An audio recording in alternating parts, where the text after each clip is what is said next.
Okay, so have you ever heard of a city like so captivating and shrouded in myth and legend that it's like fueled debate and inspired people, I don't know, for centuries? Well, a lot of cities come to mind. Right, but I'm talking about Troy. Ah, Troy, of course. But, under all the epic poems and Hollywood movies Yeah. lies a real city with a real history. It goes back almost 4,500 years. Wow. So it's more than just like the backdrop for Homer's Iliad. Exactly. It's a place where count 'em, 9 cities were built on top of each other. Fine. Wow. Yeah. And each layer, you dig down and you get another chapter. And a story much richer, much more complex, I'd say, than, any myth. That's incredible. So today we are going to like dive deep into that story, and we've got Professor Brian Rose with us. He's a leading archaeologist who's like dedicated years to unearthing the secrets of this legendary city. He's a great resource, definitely. You might be surprised to learn, and I certainly was, that way before the Trojan War, Troy was this like bustling hub for international trade, A crossroads of the ancient world. Oh, wow. connecting, think about it, cultures from the Baltic all the way to the Indus Valley. That is mind-blowing. So, how did this all come about? Well, you got to think about location. Troy sits right on the Dardanelles. The Dardanelles? It's this narrow strait connecting the Aegean Sea to the Sea of Marmara, a real gateway between East and West. Oh, And that prime location, it fueled Troy's growth, made it prosperous, but it also, made it a target for rivals, invaders, the whole shebang. oh, yeah, I bet. So let's start at the very beginning, like ground zero. Sounds good. Around 3000 BCE, with the earliest settlement known as Troy 1. What can you tell us about these, OG Trojans, their lifestyle? Well, even back then, they were thinking strategically. Troy won, it was fortified, they had these strong stone walls. Safety first. Right. And it was situated on this lagoon, this protective lagoon, near the Dardanelles. So a safe haven for ships if the weather got rough. We found remnants of what we call long houses built side by side. Kind of gives you a glimpse into their architecture, like what their homes look like. Exactly. Now, artifacts from this period, they're limited. But we found bits of pottery, and there's this unique stone stele, a carved stone, depicting a warrior. It hints at maybe their cultural practices, maybe even a reverence for martial prowess. Wow. So like a few pieces of pottery and a stone carving and suddenly we're like transported thousands of years back. It's amazing. It really is. And then if you fast forward a bit to Troy, too, between 2500 and 2300 BCE, things start to get really interesting. Like how so? Well, there's a significant leap forward. Sophistication, prosperity, the whole 9 yards. The city expands. You have this larger citadel now with paved ramps and impressive buildings, a real thriving community. Sounds impressive. Oh, it is. And this is where we find that famous treasure trove. You mean Priam's treasure? I've heard about this. The one and only. The discovery was a huge deal in the archaeological world. It's this collection of gold, silver, bronze, you name it. But the craftsmanship, the beauty, it's just breathtaking. And what makes it truly remarkable is the diversity. I mean, we're talking lapis lazuli from Afghanistan, carnelian from the Indus Valley, even amber from the Baltic region, all found in this one spot. Wow. That is wild. It sounds like they were connected to like half the world back then. Exactly. It shows you just how far Troy's influence reached and its role in this ancient trade network. It was huge. It wasn't just about trade though, right? Yeah, you're right. I mean, Troy too had these like serious defenses, Mm. double line of defense even. Sounds like they knew how to protect themselves. They weren't messing around. We're talking a wooden palisade and a stone fortification wall. They clearly knew their wealth, and their location made them a target. Yeah, makes sense. And there are even signs of, conflict within the city itself. Archaeologists found a destroyed megaron. It's like a grand hall, for important gatherings. It's like a meeting place or something. Yeah, exactly. And its destruction suggests some kind of power struggle, maybe an upheaval amongst Troy's elite. Oh, wow. So it's a reminder that even with all the treasure and the defenses, there were still real people there with ambitions, rivalries, and probably a whole lot of drama. You got it. And while we have these, fascinating glimpses into those early periods, there's still so much we don't know. Troy 3, 4, and 5, roughly 2300 to 1800 BCE, they're a bit of a mystery. A mystery. Come on, you got to give us something. I wish I could. Those layers, they're less prosperous. The evidence is more fragmented, more more elusive, I guess, but that just makes it all the more intriguing. True, true. It's like a historical whodunit. Yeah. What happened in those missing years? What stories are we missing? Well, that's the beauty of archaeology. We're always uncovering new evidence, refining our understanding. Who knows, maybe we'll crack the code on those missing years someday.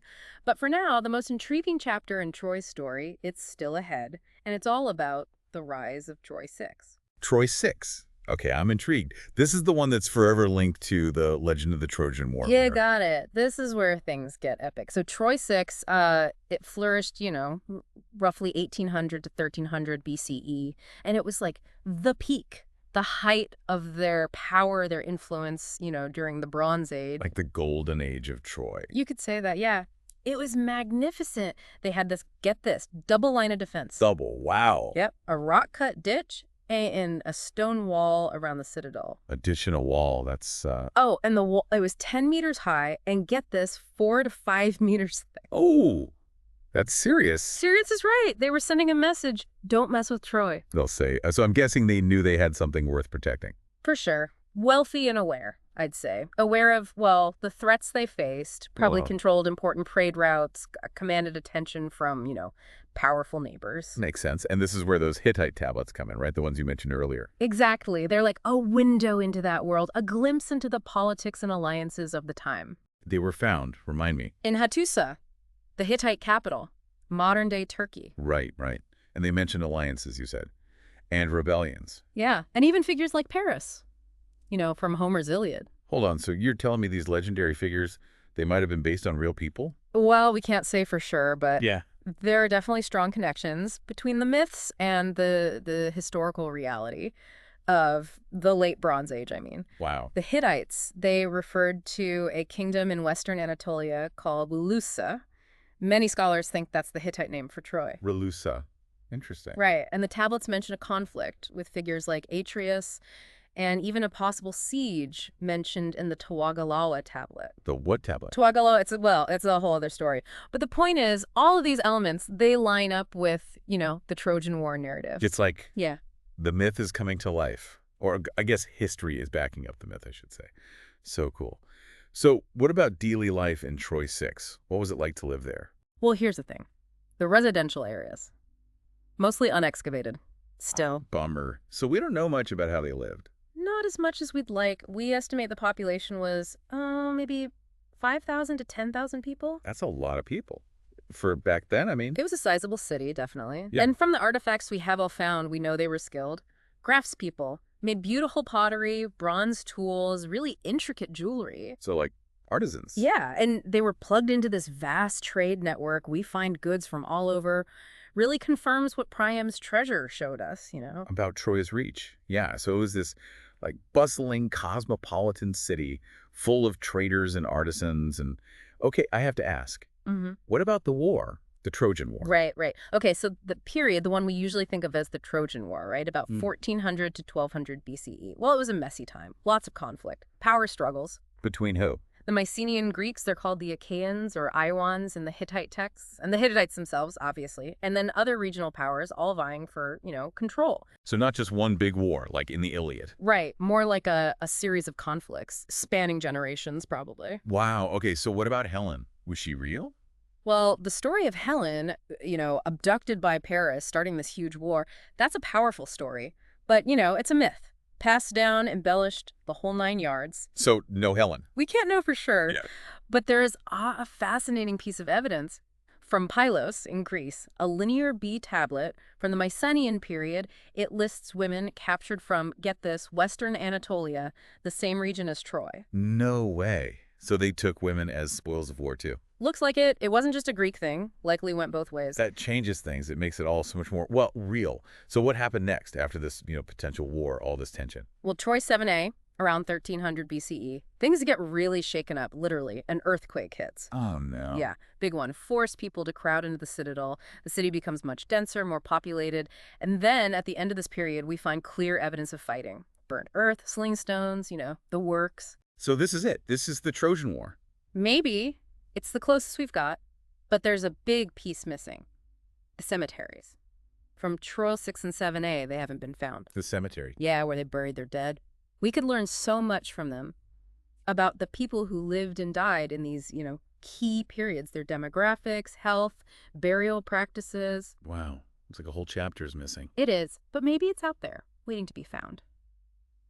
Okay, so then we move into Troy 7b, and things, well, they decline. There's an influx of immigrants from the Balkans. Way the sudden change. Well, possibly because of the Hittite Empire collapsing around this time, new trade routes opening up, the whole power balance is shifting.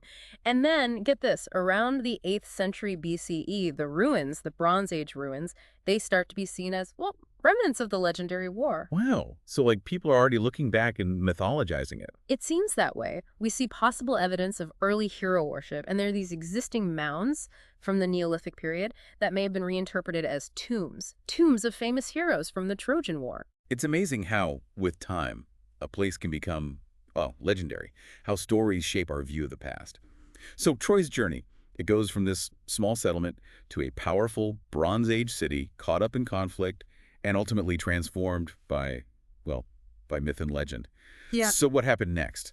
Did Troy just fade away? Fade away? Oh no, not at all. The physical city, sure, it declined.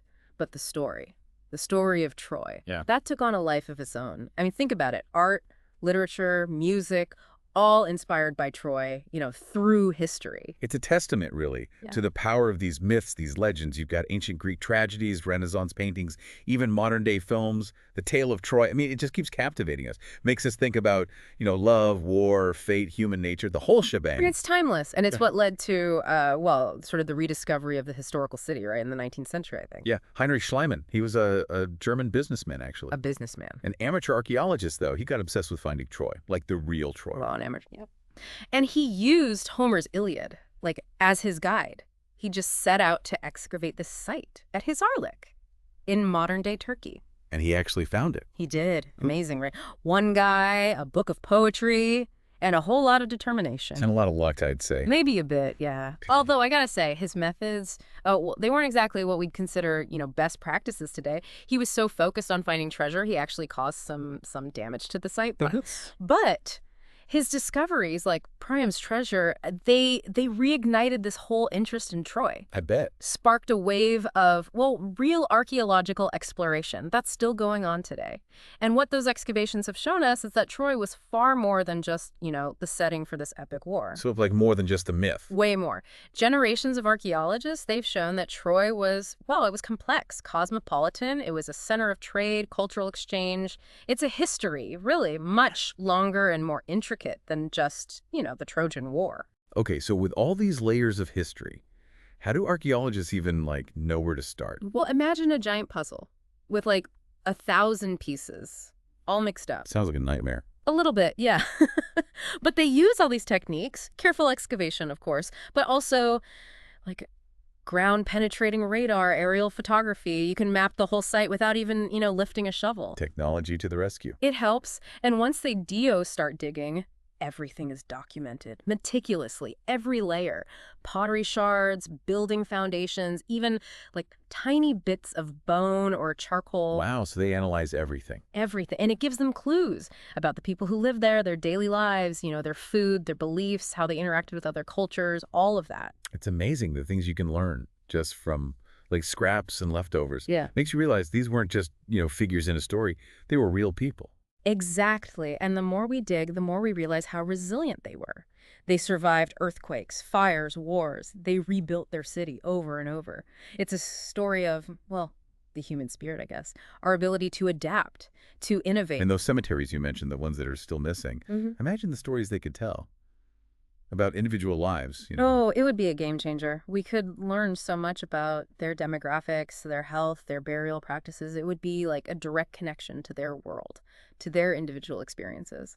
So after this deep dive into Troy, what's the main takeaway for our listeners? For me, it's that Troy isn't just, the setting for some epic poem. It was real, a vibrant city, a place where real people lived and struggled, thrived for centuries. It's a reminder that the past is, it's more than just dates and facts in a textbook. It's about human experiences, and they connect to us, to our own lives in ways we might not even realize. Well said. And it's a story that's still being written, right? New discoveries all the time. Absolutely. Troy reminds us that history, it's alive. It's always open to interpretation. As new evidence comes up, new perspectives, the story changes. So for those listening who want to, dive deeper, where would you point them? Well, if you're into, like, the Hittites, their connection to Troy, check out the Hittite tablets. There are translations available. They're a fascinating read. And for a different perspective on, well, the aftermath of the war, The Trojan Women by Euripides. It's a play, a tragedy, but it's so powerful. Hmm. Really explores the cost of war and the resilience of the survivors. And of course, if you ever get the chance, visit the site itself. Troy.